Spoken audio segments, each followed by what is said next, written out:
जिनके अकाउंट सब कोऑपरेटिव बैंकों में अलग अलग है, वो सब जाके अपना पैसा निकाल के सरकार की ओर धक्का दे। लेकिन आपका कहना है कोऑपरेटिव में ना डालें, नेशनल बैंक में डालें।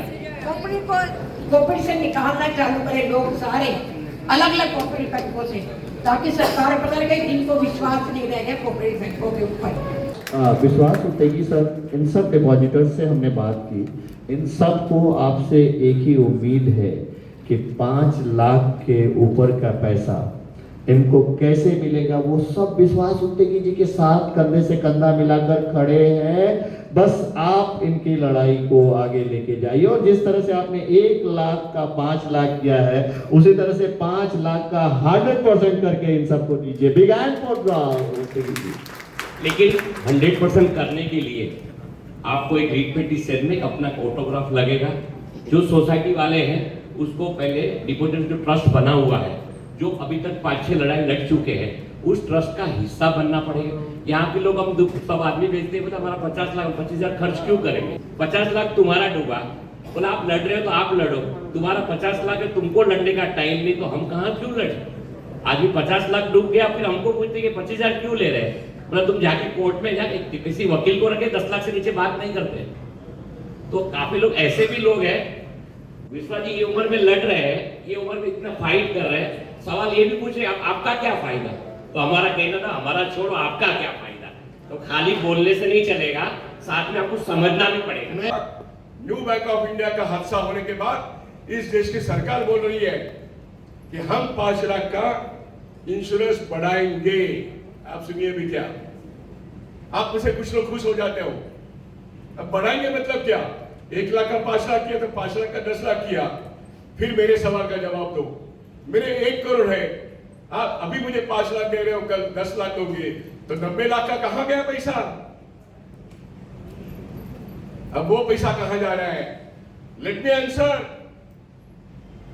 Deposit insurance credit guarantee corporation अगर आपको 5 लाख दे दिया, आपको 5 लाख कौन दे रहा है? न्यू इंडिया बैंक दे रही है। गलत फहमी में मत रहना। न्यू इंडिया के पास जो मेरे रिपोर्ट से है सिर्फ 10 करोड़ है पैसा, सिर्फ 10 करोड़ है, और आपके रिपोर्ट से है। कहां से लाएंगे पैसा? इसलिए 5 लाख छोड़ो, पहले 25,000 ले लो बोलने लगे। Somebody is to supply. I don't know who is supplying. So 10 crore cash से ये बैंक टिकने वाली नहीं है।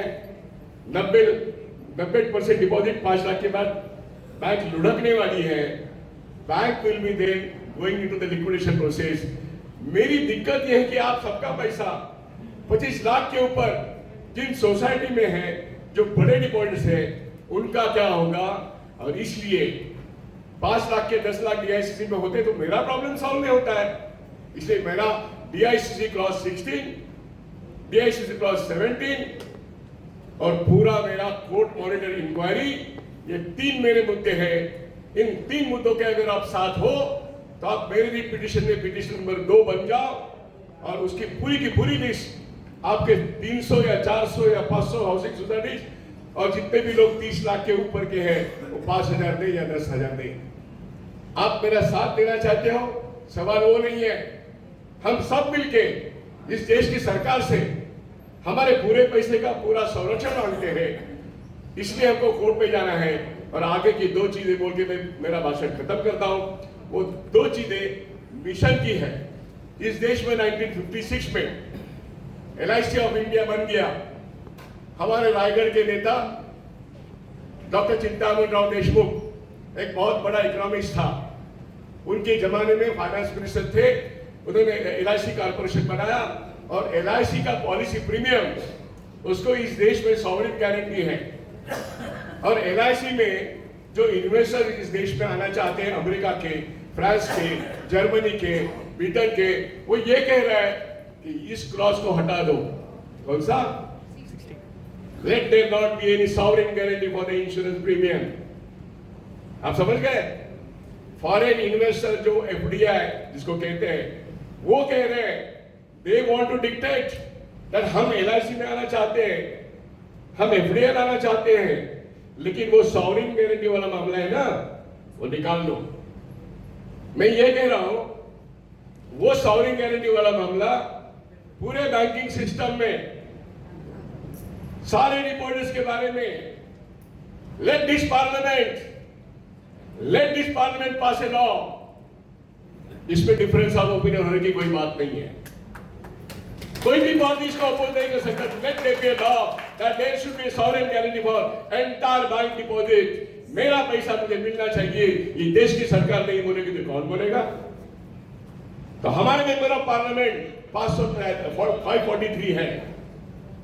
मैं रिक्वेस्ट करता हूं इन सब लोगों से और आपसे भी, हम हर मेंबर ऑफ पार्लियामेंट से मिलेंगे, एक निवेदन देंगे कि see that the government passes a law that there should be a sovereign guarantee for all the bank depositors of the banking system. मैं आपको अभी बता दूं, इस देश में 2 लाख पथपेड़ी है, उसमें 12 लाख करोड़ पैसा है। आपके अर्बन कोऑपरेटिव बैंक में जो 1527 मान के चलो, उसमें भी 12 लाख करोड़ है।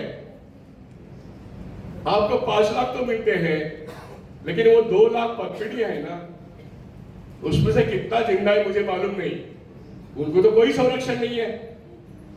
तो इस देश में बचत करना हराम है। इस चीज को हम बदलेंगे या नहीं as a citizen of India? अगर इस देश के संविधान को मानते हो तो मेरी बचत इस अर्थव्यवस्था में सुरक्षित होनी चाहिए, 100% प्रोटेक्टेड होनी चाहिए, चाहे वो बैंक में हो, चाहे वो इंश्योरेंस में हो, या फिर वो कॉल मनी मार्केट में हो, या कैपिटल मार्केट में हो। क्या मेरी इन्वेस्टमेंट, मेरी बचत सुरक्षित रखो, ये कानूनन मांगना क्या गलत है?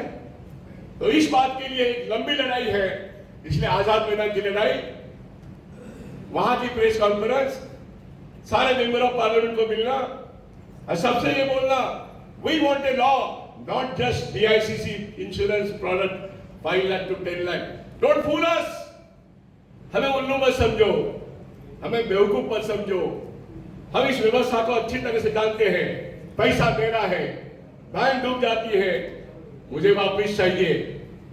मैं ये पैसा शेयर में नहीं लगा रहा हूं जहां पे स्पेकुलेशन हो रहा है, मैं ये जानबूझकर एक फिक्स डिपॉजिट रखता हूं और काउंटर पे जाके जब रखता हूं तो उसी तरीके से मेरा पूरा पैसा एफडी का वापस मिलना चाहिए। I have not invested in the shares, I have invested in a fixed deposit which you have promised that with certain rate of interest you shall repay 100%. Now you say you only take 5 lakhs?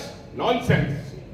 इसलिए RBI की अकल को, इस देश की अकल को हमको ठिकाने लाना है। इसलिए एक मास मूवमेंट की जरूरत है।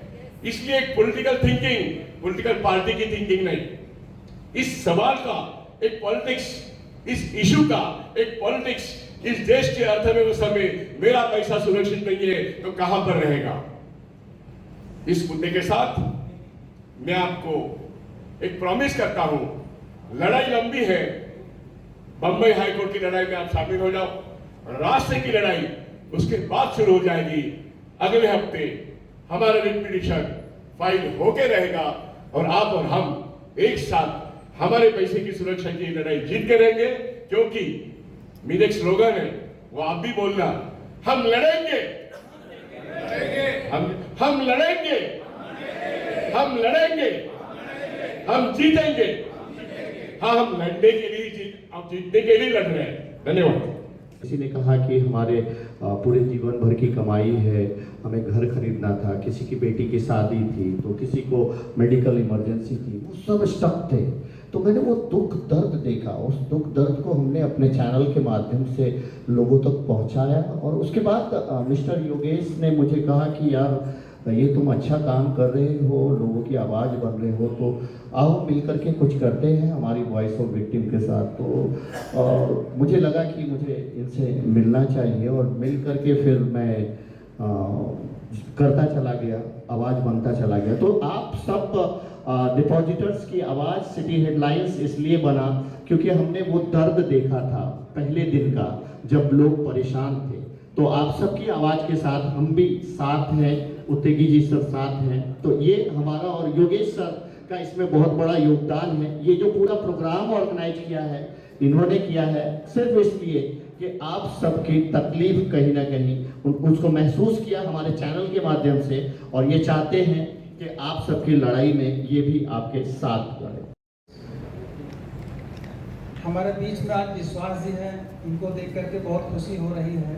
इनके पास इतना ढेर सारा अनुभव है कि उस अनुभव को लेकर के हम अपनी नैया को पार लगा सकते हैं। जैसा इन्होंने अभी अपने एक छोटे से स्पीच में बताया कि बॉम्बे हाई कोर्ट में जस्टिस काथावाला की कोर्ट से इन्होंने 5 लाख रुपए का ऑर्डर करवाया और जो बीएमसी बैंक थी वो 5 लाख रुपया देने को तैयार हो गई। तो कहीं ना कहीं यह दिखता है कि ये बहुत बड़ी कामयाबी थी और उस कामयाबी को हमारे माननीय विश्वास जी ने ऐसे ऑर्डर को लेकर के आए, इसके लिए हम लोग इनको बहुत बहुत बधाई देते हैं और इनका हम सम्मान करते हैं। दूसरी बात अभी हम ये कहना चाहते हैं कि जैसा अभी हमारे मोहसिन जी ने बताया कि पीएमसी बैंक और यूनिटी बैंक जो भी मर्जर हुआ और उनमें जो भी डिपॉजिटर्स थे और उसमें जो भी शेयर होल्डर्स थे तो उसमें कुछ नहीं मिला, ये बात पक्की है। सारा का सारा लॉस हुआ, फायदा किसी और का हुआ। तो अब हम आते हैं अपनी बात पे लिक्विडेशन के ऊपर। लिक्विडेशन क्या होता है? जैसे कपूर बैंक जो थी एक मल्टी कोऑपरेटिव बैंक थी, बेस्ड ऑन मुंबई थी और इसके जो मालिक थे वो सौराष्ट्र गुजरात थे, जो इसके ओनर थे। तो इन्होंने मल्टी कोऑपरेटिव बैंक का परमिशन लिया, आरबीआई से लाइसेंस लिया और शुरू में बैंक बहुत अच्छा परफॉर्मेंस दिया, बहुत अच्छे जो उनके निवेशक थे इनको इंटरेस्ट दिया, टाइमली रिपेमेंट दिया और उन्होंने बहुत सारे ऐसे लोगों को मदद किया जो बिजनेस लोन थे, सब कुछ अच्छा चला। लेकिन अचानक वो भी गाड़ी 2014 में आकर के ऐसे रुक जाती है। तो आरबीआई को पता चलता है कि जो हमारी एक कपोल कोऑपरेटिव बैंक है इसके अंदर कुछ गड़बड़ चल रहा है। तो आरबीआई ने 2014 में एक प्रीलिमिनरी इंक्वायरी बैठाई और बैंक के अंदर सारे एक्टिविटीज को उन्होंने जाकर के देखा, समझा और वो एक्टिविटीज 2023 तक चलती रही। तो उसमें जो भी बैंक जो लिक्विडेशन में गया उसको मैं बताता हूँ। उससे पहले ये बताना चाहता हूँ कि लिक्विडेशन होता क्या है। जब किसी कंपनी को या किसी फाइनेंशियल इंस्टीट्यूशन को बंद किया जाता है तो उसके लिए एक लिक्विडेशन की प्रक्रिया होती है जो उसको पूरा किया जाता है। ऐसे सीधे सीधे किसी कंपनी को, किसी फाइनेंशियल इंस्टीट्यूशन को बंद नहीं किया जा सकता। उसको बंद करने के लिए एक प्रक्रिया है जो लिक्विडेशन की प्रक्रिया होती है। तो उसमें जब भी कोई भी बैंक या कंपनी लिक्विडेशन में जाती है तो उसकी प्रक्रिया क्या होती है? जो भी उसके एसेट होते हैं, जो भी उसकी प्रॉपर्टीज होती है, वो सारे प्रॉपर्टीज को, सारे एसेट को बेच करके या जो उनके पास कैश फ्लो है उसको लेकर के उनके यहाँ जो जिसका ऋण चुकाना है, जिसका कर्ज चुकाना है, वो उस पैसे से उनका कर्ज चुकाते हैं। ये लिक्विडेशन की प्रक्रिया होती है। उसमें एक जो है लिक्विडेटर अपॉइंट होता है और लिक्विडेटर सारे प्रोसेस को एंड तक कंप्लीट करता है। तो 2 सितंबर 2023 में कपोल कोऑपरेटिव बैंक का आरबीआई ने एक नोटिफिकेशन जारी करके उसके सारे कामकाज के ऊपर उसने स्टे लगा दिया कि अभी आप कुछ भी बैंकिंग एक्टिविटीज नहीं करोगे, जो कि बैंक के अंदर बहुत सारी गड़बड़ एक्टिविटीज चल रही है, मिसमैनेजमेंट चल रहा है और जो पर्याप्त पैसा मनी बैंक के अंदर रिजर्व रखना चाहिए आप उसको मेंटेन नहीं कर रहे हो। जो आरबीआई की गाइडलाइंस है, जो रूल्स एंड रेगुलेशंस है, आप उसको फॉलो नहीं कर रहे हो। इसके लिए बैंक ने इमीडिएट उसको सितंबर 2023 में रोक लगा देती है और अभी उसका जो परिसीमन होना था, लिक्विडेशन होना था, वो सितंबर 2024 में उसको खत्म करना था। लेकिन लीगल इशू के कारण और कुछ छोटे मोटे डिस्प्यूट के कारण जो है इसका लिक्विडेशन पूरा भी हो नहीं पाया। तो सितंबर 2025 तक इसका लिक्विडेशन होने का चांस है कि यह पूरा कर लिया जाएगा। तो जो कपोल बैंक थी उसके अंदर जो जो कमियां थी वो मैं आपको बताना चाहूंगा। सबसे पहले यह था कि बैंक के अंदर फ्रॉडुलेंट एक्टिविटीज चालू थी। फ्रॉडुलेंट एक्टिविटीज क्या होती है? जैसे हम बैंक के पास जाते हैं और कोई भी पेपर, कोई भी डॉक्यूमेंट दे, किसी भी बैंक में हम जाते हैं लोन लेने के लिए इन जनरल, तो हमारे पास जो डॉक्यूमेंट्स होते हैं, जो पेपर्स होते हैं प्रॉपर्टीज के या हमारे पर्सनल आइडेंटिफिकेशन के लिए, वो सारे डॉक्यूमेंट्स हम बैंक को देते हैं और बैंक उसके ऊपर लीगल जो भी लीगल उसका जो डॉक्यूमेंटेशन है या इलीगल है उसके ऊपर प्रॉपर स्क्रूटनी करता है। इसके बाद अगर उसको लगता है तो बैंक उसको लोन देती है। तो कपोल बैंक में क्या हुआ, बहुत सारी चीजों को उन्होंने ऐसा किया कि जो उनकी कैपेसिटी थी, कहीं ना कहीं अपनी कैपेसिटी से ज्यादा उन्होंने लोन दिया और लोन की रिकवरी उन्होंने नहीं कर पाई। इसके कारण बहुत सारे उनके अकाउंट्स एनपीए हो गए। एनपीए होने के कारण बैंक की हालत बहुत खराब हो गई और जो डिपॉजिटर्स थे उन्होंने बैंक में पैसा डिपॉजिट करना काफी हद तक बंद कर दिया। तो आरबीआई को ऐसा लगा कि जब इसमें एनपीए बढ़ते जा रहे हैं और डिपॉजिटर पैसा इन्वेस्ट कर नहीं रहे हैं और अगर ये बैंक को कंटिन्यू किया जाएगा तो एक बहुत बड़ा फंड पब्लिक का जो बहुत बड़े नुकसान में हो जाएगा। तो उस फंड को बचाने के लिए आरबीआई ने इसके ऊपर रोक लगाई। दूसरा जो था, वो जो लोन का एक डिपार्टमेंट होता है, उसके अंदर बैंक को जो मैनेजमेंट करके चलना पड़ता है, तो कहीं ना कहीं मिसमैनेजमेंट लोन अकाउंट के अंदर हुआ। और दूसरा जो आरबीआई की गाइडलाइंस है, आरबीआई की गाइडलाइंस को भी वहां पे फॉलो नहीं किया गया। और अगर हम देखने जाएंगे तो जो डिपॉजिटर्स थे उनको आज क्या मिला, सिर्फ उनको 5 लाख रुपया मिला। और अभी जो कपोल बैंक के थे डिपॉजिटर्स, सिर्फ उनको 5 लाख रुपया मिला है, बल्कि पीएमसी और यूनिटी का जो अभी बताया मोहसिन जी ने, उनको 7 लाख रुपया मिला है। तो कहने का मतलब ये है कि हम अपनी हार्ड कमाई मेहनत करके 2 पैसा जो भी हम बैंक में अपने फ्यूचर लाइफ के लिए सेविंग के लिए रखते हैं और उस पैसे का बैंक के ऊपर ये भरोसा करके रखते हैं कि हमारा पूरा 100% पैसा हमको वापस मिलेगा। तो अभी जो बैंक, जैसा भी विश्वास जी ने बताया कि बहुत सारी बैंकों का स्कैम हुआ, बहुत सारी बैंकें बंद हो गई। आज नियर अबाउट 450 समथिंग बैंकें ओनली जो है करंट में रनिंग है कोऑपरेटिव बैंक, जो कि एक बहुत ही घातक है हमारी बैंकिंग व्यवस्था के लिए। तो इस हिसाब से हम ये सब पूरा देखने जाते हैं। तो जो लिक्विडेशन है, अगर आज लिक्विडेशन आपकी न्यू इंडिया कोऑपरेटिव बैंक का होता है या ये बैंक किसी में मर्ज हो जाती है, मर्जर होना मतलब किसी दूसरे बैंक में मिल जाना, लिक्विडेशन होना मतलब किसी बैंक को, फाइनेंशियल इंस्टीट्यूशन को बंद कर देना। अगर आज बैंक आपकी न्यू इंडिया कोऑपरेटिव बैंक अगर लिक्विडेशन में जाती है तो भी आपको कुछ बहुत ज्यादा बेनिफिट नहीं होने वाला है, और अगर ये मर्ज होती है तो भी कोई बहुत ज्यादा बेनिफिट नहीं होने वाला है। रास्ता एक ही है कि जैसा अभी विश्वास जी ने बताया कि हाई कोर्ट में हमने ऑर्डर लेके आया, लोगों को 5 लाख मिला, तो विश्वास जी हैं, हमारा विश्वास है, हम उस विश्वास के साथ इनके साथ जुड़ करके हम हाई कोर्ट से एक पिटीशन फाइल करके एक सुटेबल ऑर्डर लेके आएंगे जो हमारे न्यू इंडिया कोऑपरेटिव बैंक के जो भी डिपॉजिटर्स हैं उनका तो बेनिफिट फायदा होगा ही होगा, साथ साथ हमारे आने वाली पीढ़ी के लिए भी होगा। आज की परिस्थिति, उसका जो अनुभव है, जो इन्होंने संघर्ष किया है विश्वास जी ने और दीपिका जी ने, दोनों प्रोफेशनल हैं, सिस्टम से लड़ चुके हैं, देख चुके हैं, और इनके पास ठोस एविडेंस इस बात का है कि जिस बैंक की मॉनिटरिंग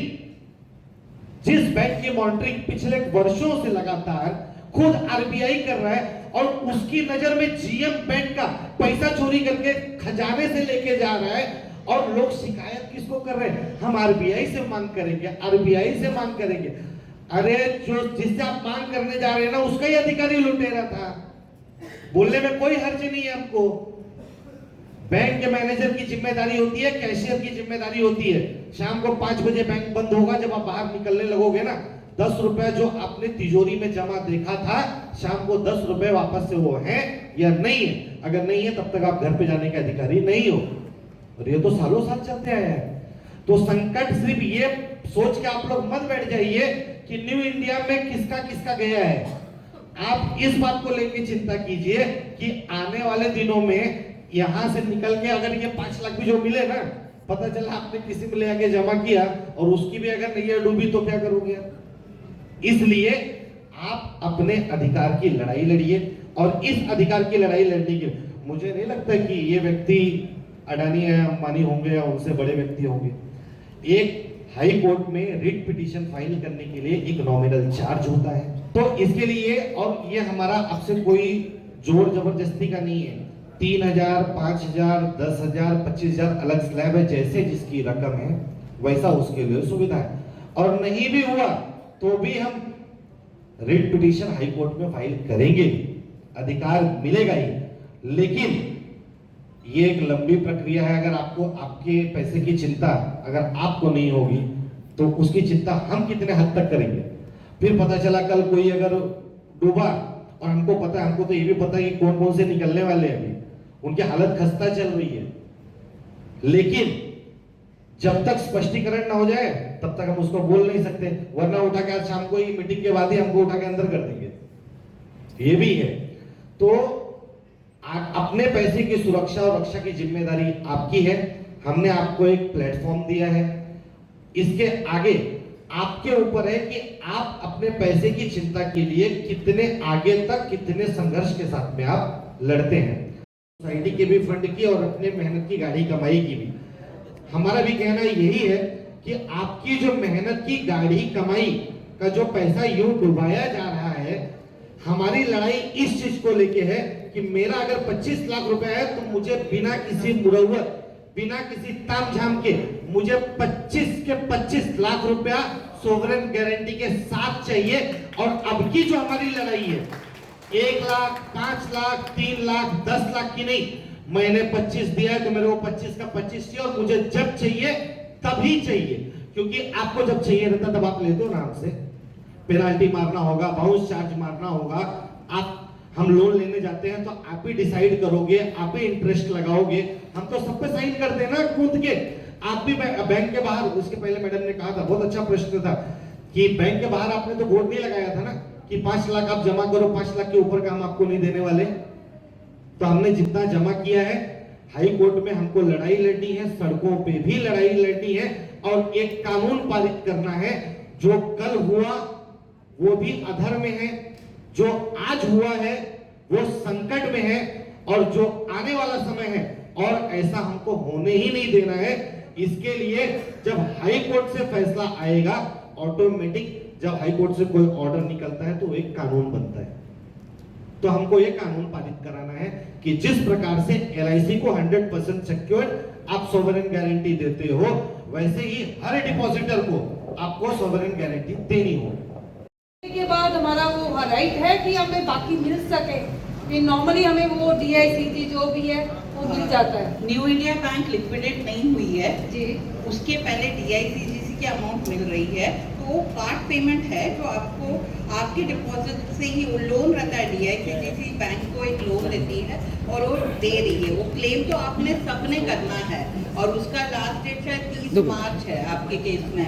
तो वो क्लेम फॉर्म जो है आप सबने भरना है और सबने DICGC का पैसा लेना है, और बीच में जो भी अमाउंट बढ़ती है, जो अभी 25,000 है, शायद आपका लिक्विडिटी पोजीशन देख के बढ़ा भी सकते हैं। पर जैसे कि मैंने अभी थोड़ी देर पहले बताया था कि जो आपका एनुअल रिपोर्ट जो है वो बहुत कुछ बताता है, और वो एनुअल रिपोर्ट में लिक्विडिटी पोजीशन भी बहुत वीक थी।